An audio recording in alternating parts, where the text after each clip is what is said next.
इन दिनों राहुल गांधी के एक बयान ने महाराष्ट्र की राजनीति में नई चिंगारी फूंक दी है। बल्कि ये कहिए कि उसका असर गुजरात चुनाव से लेकर दिल्ली के सियासी गलियारों तक दिख रहा है।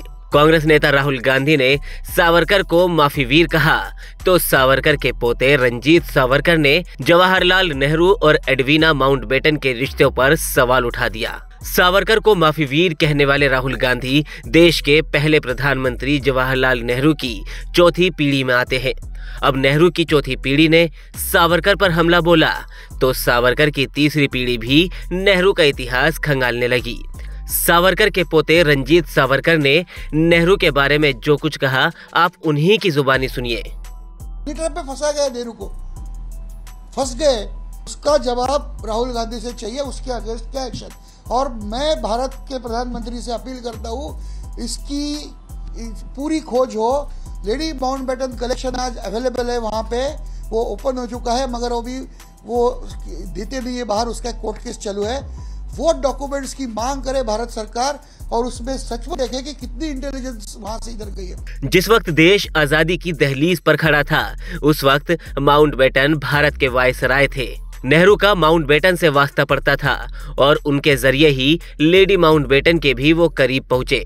अपनी किताब इंडिया विंस फ्रीडम में देश के पहले शिक्षा मंत्री और स्वतंत्रता सेनानी अबुल कलाम आजाद ने लिखा है कि नेहरू माउंटबेटन से प्रभावित थे, लेकिन उनसे कहीं ज्यादा वो लेडी माउंटबेटन से प्रभावित थे। अब उन रिश्तों को सावरकर के पोते ने दूसरी ही दिशा में पहुंचा दिया है। बात चल रहा है अब सावरकर जी का, मुझे लगता है उस बारे में बहुत सी डिबेट हो गई है।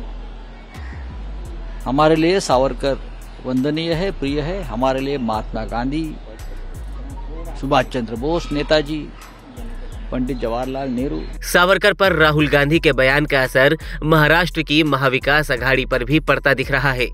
गुरुवार को उद्धव ठाकरे ने राहुल गांधी के बयान का विरोध किया। शुक्रवार को संजय राउत ने कहा कि गठबंधन टूट भी सकता है और शनिवार को राउत सावरकर के समर्थन में नजर तो आए, लेकिन गांधी और नेहरू के लिए पूरा सम्मान दिखाते हुए। लेकिन ये बात सावरकर की तीसरी पीढ़ी को रास नहीं आई। उद्धव ठाकरे और उनकी शिवसेना को परेशान कर दिया है। ठाकरे परिवार की राजनीति का एक मजबूत खंभा सावरकर की शख्सियत रही है। 2019 में जब महाराष्ट्र में महाविकास अघाड़ी बन रहा था तो उद्धव ठाकरे सोनिया गांधी से मिलने के लिए दिल्ली आए थे।